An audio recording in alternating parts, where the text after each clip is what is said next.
What is going on? It is 12 noon on Friday, which means it's time for this week's episode of State of Real Estate. My name is John Christmo. The show is brought to you by the Tampa School of Real Estate. We're here every Friday, 12 noon Eastern Time, to help you mastermind to grow your real estate business and really just grow your life, to take your life to the level of expectation that you have there. You don't need to lower your expectations. If anything, you should be raising your expectations.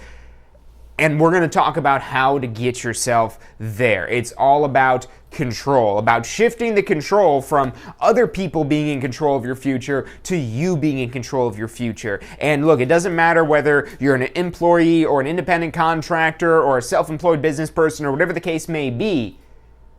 You could be an employee and still be in control of your future. You could be an independent contractor and be in control of your future. You could be a small business person and as an entrepreneur or a independent contractor, small business person, you're going to typically have a greater degree of control than being an employee. But even as an employee, we're going to talk about how you could leverage that to jumpstart your real estate career if you're kind of on the fence of whether or not you're able to do this with your current job, or if you want to walk away from what you're doing. Maybe you don't want to walk away from what you're doing. Maybe you like what you do, but you don't like the money that comes along with it. Well, real estate's a great place where if you're able to provide this very sought after service, if you could, and look, this is not for the faint of mind. You could be faint of heart, but you cannot be faint of mind in real estate. And look, if you feel like your mind is not where you want it to be, that's okay. You could take control of that. As long as you desire that level of success, real estate can take you there with the right level of action. So that's what we're going to be talking about today, taking control over your business, your future, your life, your finances. I'm John Christmo. The show is brought to you by the Tampa School of Real Estate.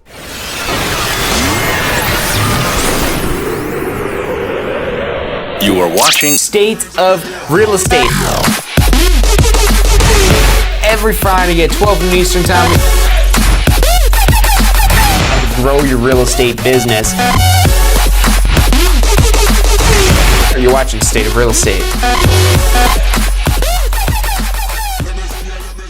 Hey, welcome back to this week's episode of State of Real Estate, where today we are talking about this little idea of control and you taking it.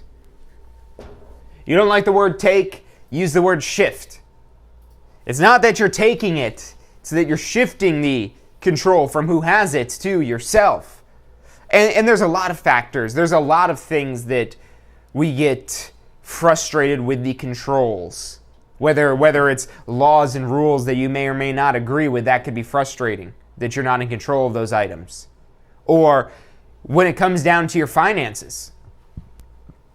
Do you feel sometimes that you're out of control of your finances? And now you might say, well, no, I could budget very well. Well, that's one side of financial, I don't know what the word, being in a good financial state. One side of it is, yes, your expenses. So let's say your expenses. Because I'm sure we could all agree that we could control our expenses to some degree. So let's say we take our expenses from $12,000 and we lower our expenses down to $10,000. Aren't we the responsible people? But this is only half of the picture. There's a much more important piece of data. You might be celebrating this, and this would be something to celebrate. Especially if these are unnecessary expenses, lowering them, okay, great, now you got an extra $2,000 in your pocket. But the other half of the picture, I would say 90% of the picture, the expenses, don't waste all of your time minimizing expenses. And this becomes even more important when you're running your own business, because there's always opportunities to cut cost. But sometimes when you cut cost, you've heard the expression before, if you get what you pay for. So you might cut cost on a service or on your website or something like that, but then all of a sudden, let's take a real world example. Let's say you found a new website, and that new website, let's say this new website only brought in a $10,000 commission this month instead of $12,000. let's say actually for the year. Let's say for the year, this website that was costing us $12,000, we switched to the new one that only resulted in $10,000. So this is our old website. This is the new website. And now again, we're making this example here being very limited to just the only difference going on being this difference in website and that you just paid less for this website. And, well, let's say you look at your income for the year and you're old. Let's say you're 20. We're not going to even use dates because everything's, kind of all over the place here. But let's just say that looking at this same time period, your old income was, we'll say $120,000. And then your new income with the new website, it didn't produce as many leads.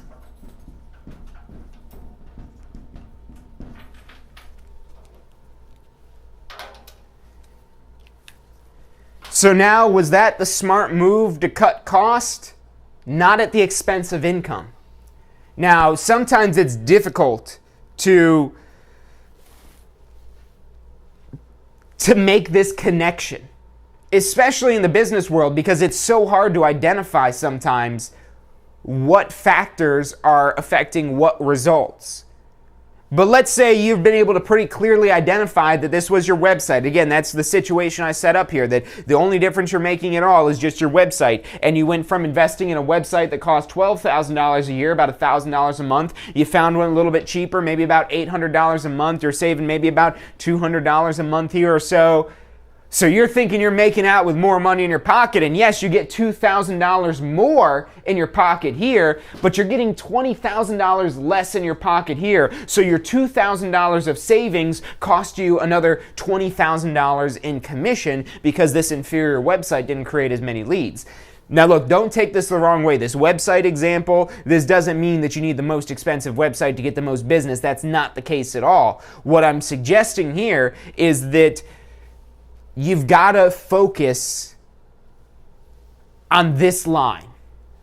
There's a reason why if you look at accounting reports for businesses and you look at a profit and loss statement, they call it profit and loss because it shows you how much the business has profited or how much it has lost. And the idea is that the business is supposed to profit. That's I don't think anybody gets into business to lose money. It might look like that sometimes, but I assure you, when they got the idea for this business, the idea wasn't, man, you know what I could really lose a lot of money with? If I start a ride-sharing company called Uber. I'm pretty sure Uber still hasn't got to being profitable yet, but I highly doubt. They said, hey, I got an idea that'll really just burn money like there's no tomorrow. What if we develop a service where we can't be profitable? No, that's not. When somebody starts a business, they're doing it with the intention of being profitable in mind. And that's why the income line is first. Because this should be a positive number. This number should be larger than this number here. And yes, in this situation, if this was all of your expenses and this was all of your income, maybe this wasn't just your website. Maybe you cut your advertising cost. Maybe you cut your ad cost, your advertising spend. Maybe you scaled back your advertising spend because one day you went looking through your credit card statements and you're saying, wow, I'm spending $1,000 a month on Zillow Premier Agent for Zillow to send me leads. That sounds like a lot. Let me call them up and let's see if we could turn that down a little bit. So you turn it down a little bit and then, your income dropped. And yes, you did save $2,000 on the expense line, but you forgot about rule number one, income. Income is always first. It doesn't matter what your expenses are if you don't have any income. If you don't have any income, you're going to be in the negative. You're going to be in the red. So you need to focus on the income side of things. And this is part of taking control. Again, part of this is just shifting the control to the right areas. Because you look at this information, and it would be very easy to call up and say, hey, I need to cancel, or we need to lower the ad spend, or change something like that. That's something you could envision in your mind. You could maybe envision getting money back for money that you've already spent, some expense that you'd spend, or it's like, maybe I could get that money back. Too often when people are trying to budget, all they focus on with the budgeting is this. And I don't know if you can really see that green line there. The reason why most people only focus on expenses is because they don't have control over this number, the income. And that's understandable because most people are employees, which there's a different set of benefits being an employee versus being an independent contractor business person. You might even be able to have the best of both worlds. We'll save that for the end here. We'll talk about how you could leverage real estate to go along with the job that you love. Or if you don't love your job, well, go learn real estate so you could quit that and do something that you do like if you're into real estate. So when I say take control, yes, expenses, they are important. You don't want to overspend your income, but there's a point where you cutting cost might hurt your income, especially when you're running a business. Now, if all you are an employee, then you don't have to worry about cutting your costs if that's going to affect your income, unless like you decide, oh, well, I'm going to get rid of my car and I'm just going to somehow magically appear at work. Maybe I'm going to walk or ride the bus, but then what happens if you miss the bus or you can't walk or it's raining or whatever gets in your way? That's the only way I can imagine you cutting an expense and you maybe lose your job. Maybe you're trying to save on your soap and water bill so you're not showering anymore. Maybe you'll lose your job then, cutting out that expense. But when you start to get into more of this entrepreneurial role where you want to take control over this number here, if you want to have, there are expenses to income. Income does not come without expenses. The mistake a lot of people make when they get a job as an employee is, okay, yes, you're getting income, but there are a lot of expenses of that business to be able to provide that opportunity for you to get an income. And when you take control of your life, when you're starting your own business, when you're becoming an entrepreneur and you're taking control of your income, you're gonna have expenses to put yourself into that position. Just like whatever job you've ever worked at, they had expenses to be able to create that opportunity for you there. Now, let's say maybe you like your job, maybe you love it, maybe you kind of like it, but you don't want to quit it, but you're interested in real estate. You can do real estate part-time, and that's probably the best way to start if you're on the fence about it, is just starting part-time. Don't take the full plunge. Don't jump into the deep end of the pool without knowing if you're going to be able to swim or not. Get into the shallow end. Start wading, start practicing your swims and your kicks and all that stuff, practicing your breathing, and then you could venture your way out into, if you want to do real estate full-time, you could do that. But then you could kind of leverage it. One of the things I've talked about, and this is something I can't get it out of my head as I talk about this, and it's something we've done a couple of episodes on this before. It's something from Robert Kiyosaki, aka Rich Dad Poor Dad, the Rich Dad Poor Dad author that wrote all those books. One of the books he has is called The Cash Flow Quadrant. And I love using this example because I know a lot of you guys that are interested in real estate, you're maybe new to entrepreneurship, you're maybe new to running your own business, and that can be scary when you don't understand it. And understanding this cash flow quadrant will help give you some reassurance that what you're feeling is not unique to you. It's for anybody that's starting a business for the first time, or maybe you've started businesses before. Starting a real estate business is different than starting other types of businesses. But this cash flow quadrant, just quickly, I'll put this up here, because I do want to talk a little bit more about the control stuff. But this cash flow quadrant, there's a Rich Dad Poor Dad, Robert Kiyosaki book called Cash Flow Quadrant. It's about either being an employee, a self-employed person, a business, or an investor. And usually the transition, especially if you're starting in this E quadrant like most people will start out, is that you become self-employed. And then once you're self-employed, once you own your own job, you probably want to start bringing other people in for your business. And then maybe it gets to the point where you're even walking away from the business. You're maybe just going to sell the business or collect residuals on the business, and that's where you're an investor. And these are this cash flow quadrants, the 4 different quadrants you could get money from. So if you're wondering about whether, entrepreneurship is for you or something like that, definitely check out some of the Robert Kiyosaki, Rich Dad Poor Dad books. There's a lot of great stuff in there, especially with something like this. And it helps you understand how to think like these other parts. It teaches you to think like anybody except for what the school system teaches you, which the school system teaches you to be a good employee. The school system in the United States, in my opinion, is doing a terrible job at preparing people to become entrepreneurs. Maybe I'm wrong. Maybe there's isolated cases where people where there's maybe great entrepreneurship programs, but entrepreneurship is a very important part of our economy, and without it, there might be new ideas, but no one knowing how to take action on ideas and turn them into opportunities, not just for yourself, but for others, especially when you start to get into this B quadrant over here of being a business. This is where you really start to begin to make an impact. You know, as an employee, there's only so much impact you can make because you're a small part of a larger organization.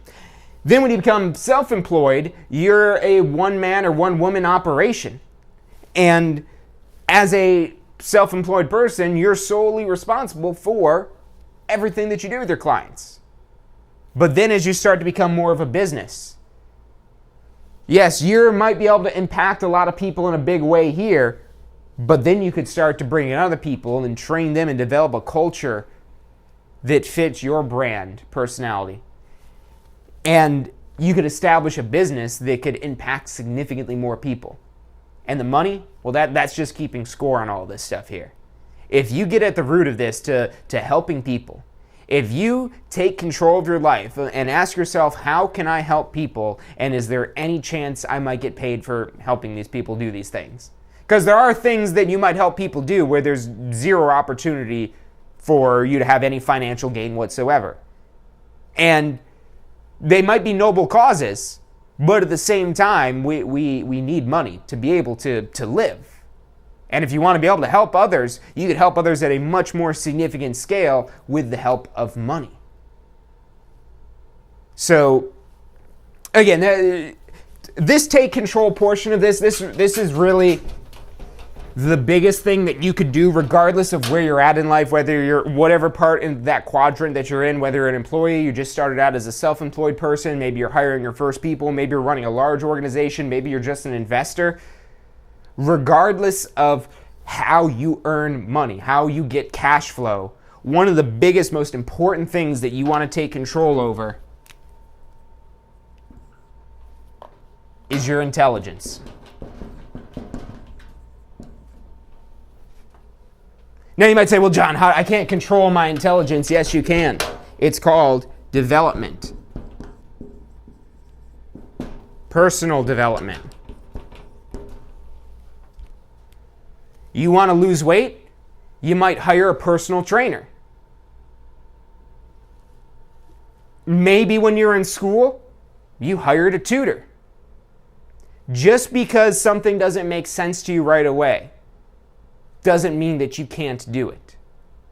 So you want to take control of your own personal development first and foremost. Because wherever it is that you find yourself, there you are. You're the least common denominator.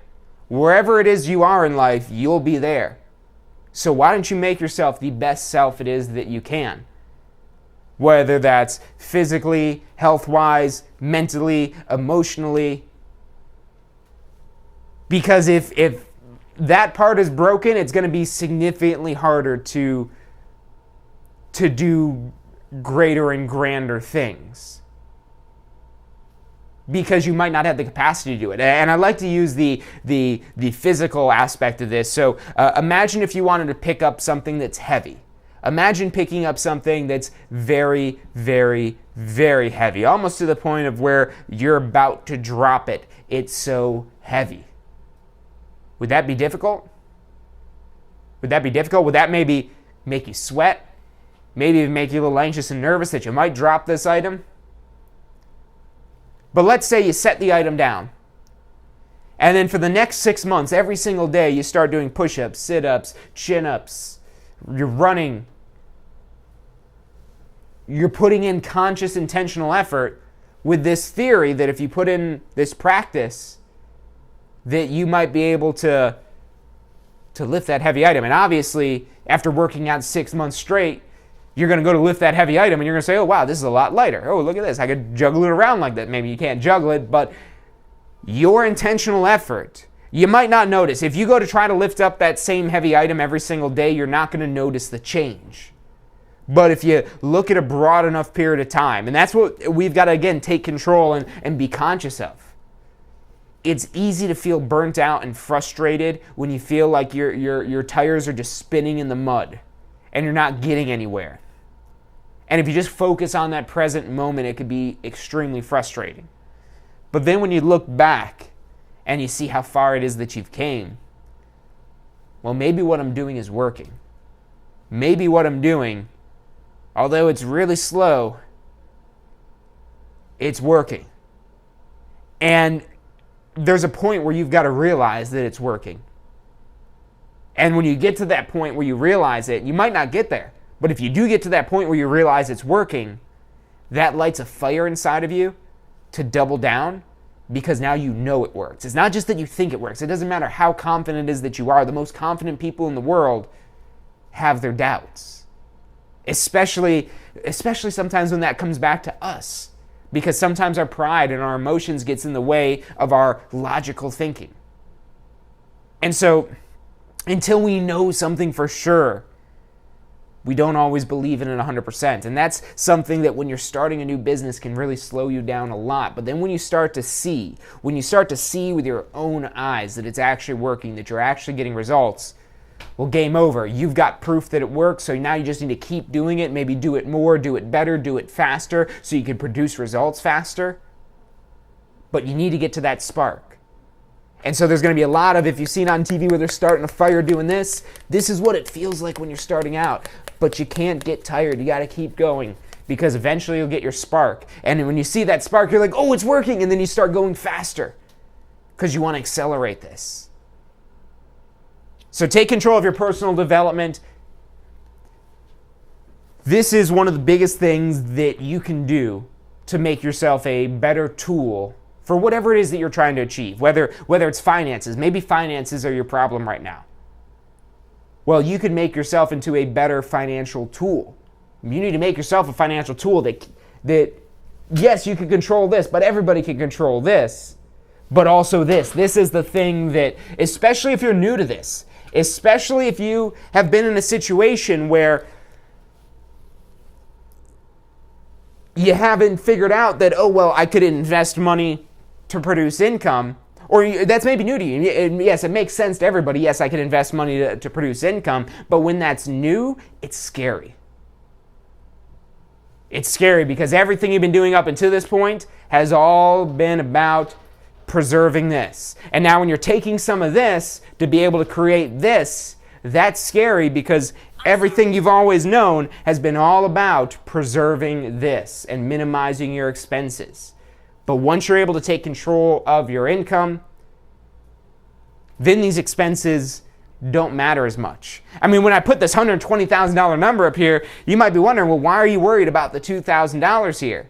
You know, maybe be worried if your expenses were $120,000, but if here you're only making $90,000. That's not as good as making $108,000, but $90,000 is still pretty good. Yeah, it's not 108, but it's still pretty good. So like I said, the biggest thing you could take control of, if you want to take control over your income, it's not something that just watching 30-minute YouTube video is going to do here. Watching a 30-minute YouTube video is going to make it to all of a sudden you have control over your income. But this is a great place to start. Or maybe you've already started this and this is going to be another spark to help re-energize you in this pursuit of taking control of your income. And before you can take control of your income, you've got to take control of your personal development. You taking a real estate class in order to get more income is you taking control of your personal development. You reading a book to learn more about real estate, to learn more about entrepreneurship, to learn more about money is you taking control of your personal development. And those are things you could do even then when you don't have control over your income. You could take control over this to influence the level of income that you will eventually receive. Because if you keep investing in this, and sometimes you got to realize there are bad investments. The public education system in the United States, as a learner, look, if you guys had to pay for that, well, we already are collectively as taxpayers, but if you had to pay for it on an individual basis, I would say do your research, go shop around. And, that's a different story for a different day, but we've got to realize that that's where a lot of people get burned about education, where they get burnt out, where they don't want to learn, is because they had a bad experience. They made a bad investment. And yeah, even though you're not investing money directly to go attend a public school, you're investing your time. You're investing a significant portion of your life. I mean, if people live to be 100 years old, you're investing almost 20% of your life in this training program. And if that training program doesn't get you the results it is that you want, whether it's because they lied to you when they told you what results it would get you, or because there was some disconnect, or because it was too long, or it wasn't fitting, or whatever the reason may be, there's a lot of problems in that system now, which is why it's in the state that it is. But don't let that discourage you from good training that's out there. Because when you have to shop for your training, when you have to do your due diligence, when you have the ability to shop around, and I mean, universities, bravo on universities of declining people. What a great idea to get people to be lined up to try to go to this school. We don't decline people here, unless our classes are literally full. But when that's the case, well, we've got another problem in our hand. We need more classrooms. Or now we have live streaming options since we're not able to offer our classroom courses in the same capacity. We've always had online courses as well, because we're not going to let our institution stand in the way of helping you develop yourself. And that's why we do all these videos. Check us out online at tampaschool.com/success. We've got tons of these videos about helping you learn entrepreneurship, learning to run your own small business, specifically all geared around real estate. So if you're trying to do this with real estate, check us out. Again, that's tampaschool.com/success. Or if you're ready to get your real estate license, call us up, 813-333-2676. We'll walk you through the process. We'll tell you what courses it is that you need to take, how to study for the exam, what you'll need to do after you get your real estate license. We're here to help you. We want you to be successful. We want to help you achieve success in the real estate industry, because we know if we help make you successful, well, you'll send referrals back to us. Referrals are a really big thing in real estate. Not just for us as a school, but for you as a real estate professional. Getting referrals from your past clients and their friends and family is the greatest compliment it is that you could receive, because that means you provided a exceptional service that they want to reciprocate and send business back to you. And that's what we want to set you up, because we know that's what we've relied on since day one at Tampa School of Real Estate to grow our business, is our word of mouth, our reputation, the experience that we've provided to thousands of students over the years. So if you want to be the next one, call us, 813-333-2676. Again, that's 813-333-2676. Or if you're not ready yet, check us out online at tampaschool.com. That's tampaschool.com. That's all the time we've got for today. Take control. Start working on some development. Think of how you could take control of your income. And if you could do that, you're getting yourself on the right track, and you'll get to where it is that you want to be eventually. Just don't get frustrated in the process. Keep moving, keep your head down, keep moving forward, and you'll get there. That's all the time for today. I'll see you guys next week.